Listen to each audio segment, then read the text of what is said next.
খবৰ এবাৰ ৰাজ্যত সংঘটিত হৈছে ভয়ংকৰ হত্যাকাণ্ড কিয়নো এবাৰ হুৱাপাতিতে এগৰাকী যুৱতীক শূন্য দূৰত্বৰ পৰা গুলি কৰি হত্যা কৰিছে দুৰ্বৃত্তই। আমি এই মুহূৰ্তত জনাব বিচাৰিছো এই মুহূৰ্তৰ এটা ডাঙৰ খবৰ। নিশা হুৱাপাতিতে 23 বছৰীয়া যুৱতীক গুলিয়াই হত্যা কৰিছে দুৰ্বৃত্তই। দুৰ্বৃত্তই হত্যা কৰিছে যুৱতীক। ডিফুৰ আৰলং লংছত মাছনিশা যুৱতীৰ সৈতে ভয়ংকৰ ঘটনা। পিছতে গুলিয়াই যুৱতীৰ প্ৰাণ ললে দুৰ্বৃত্তই। ডিফুত দুই ভগ্নীসহ বাস কৰিছিল 23 বছৰীয়া কুকুৰী টিছপিক নামৰ যুৱতীগৰাকী। কোনে কিয় যুৱতীগৰাকীক গুলিয়ালে এই সময়লৈকে সকলো বিষয় ৰহস্যৰ আৱৰ্তন। নিশা কেঁচা ঘৰৰ বেৰ ভাঙি প্ৰৱেশ কৰিছিল দুৰ্বৃত্তই। কেঁচা ঘৰৰ বেৰ ভাঙি দুৰ্বৃত্তই প্ৰৱেশ কৰি টিছপিৰ মৃতদেহ মৰণোত্তৰ পৰীক্ষাৰ বাবে DMCHলৈ প্ৰেৰণ কৰা হৈছে। ডিফুৰ 2 নং ৱাৰ্ডৰ আৰলং লাংছত চাঞ্চল্যকৰ ঘটনা। নিশা হুৱাপাতিতে 23 বছৰীয়া যুৱতীক গুলিয়াই হত্যা কৰিছে দুৰ্বৃত্তই। এই মুহূৰ্তৰ এটা ডাঙৰ খবৰ।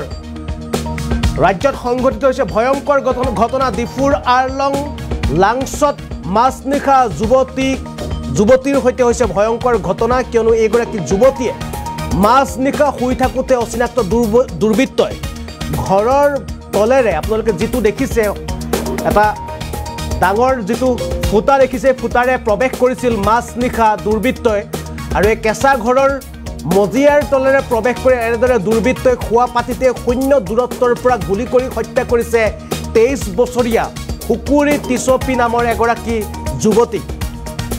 আৰু এই ঘটনাৰ পিছতে এতিয়া সকলোফালে চাঞ্চল্যৰ সৃষ্টি কৰিছে। আৰু এনেদৰে দুৰ্বৃত্তই প্ৰৱেশ কৰিছিল এনেদৰে কেঁচা ঘৰৰ মজিয়াৰে গাঁত খান্দি প্ৰৱেশ কৰি দুৰ্বৃত্তই মাজনিশা হুৱাপাতিতে শূন্য দূৰত্বৰ পৰা গুলি কৰি হত্যা কৰিছে 23 বছৰীয়া এগৰাকী যুৱতীক। ইতিমধ্যে মৰণোত্তৰ পৰীক্ষাৰ বাবে DMCHলৈ প্ৰেৰণ কৰা হৈছে যুৱতীৰ মৃতদেহ। ডিফুৰ 2 নং ৱাৰ্ডৰ আৰলং লাংছত এই চাঞ্চল্যকৰ ঘটনা সংঘটিত হৈছে। নিশা হুৱাপাতিতে 23 বছৰীয়া যুৱতীক গুলিয়াই হত্যা কৰিছে দুৰ্বৃত্তই আৰু এই ঘটনাৰ পিছতে এতিয়া সমগ্ৰ অঞ্চলজুৰি চাঞ্চল্যৰ সৃষ্টি হৈছে। এই মুহূৰ্তত ঘটনাক কেন্দ্ৰ কৰি কিছু মন্তব্য আহি পৰিছে। আমি মন্তব্যসমূহ পোনে পোনে আপোনালোকক দেখুৱাই লৈছোঁ। আমাৰ দুমাহ হৈছিল, তাৰপিছত ঘৰটো অলপ শেষ হৈছিল, তাৰপিছত মই ঘৰ গুচি গ'ল। তাৰপিছত ছোৱালীকেইটাৰ কাৰণে কৈছোঁ ঘৰটো সোমাই যা, এনেকুৱা বনাই থকাটো নহ'ব, এনেকুৱা ক'লোঁ মই। তাৰপিছত ছোৱালীকেইটা চব ঘৰটো মানে বস্তুকেইটাৰ চব লৈ নিলোঁ, লৈ আনি পেলাই তাৰপিছত 1.5 মাহ হৈছে ইয়াতে। তাৰপিছত এনেকুৱা এক্সিডেণ্ট বোলে হ'ব বুলি আমি নাজানো, সেইটো মানে মইতো খবৰ বাতৰি নাই। পিছত কঠীয়া চঠীয়া পেলাই শেষ হ'লে মই আহিম, মানুহবোৰ অলপ আছিলে, এইটো মানে আমি কৈছোঁ কঠীয়া পেলাব আছোঁ, মই আহিম, ঘৰৰ বেৰা চেৰাও দিম, লগা মানুহ আছিল। তাৰপিছত ছোৱালীজনক এটা সোমাবলৈ দিছিলোঁ, ইয়াত থকা 1.5 মাহ হৈছে। তাৰপিছত 1টা বজাততো 1:15তে মোকতো খবৰ পাইছিলোঁ, ইয়াতো 1টা বজাত পিছখিনি খান্দি গ'ল, খান্দি পেলাই একজনে সোমাইছে, দুজনী আছিলে ছোৱালীকেইটা, এইকেইটা ছোৱালী।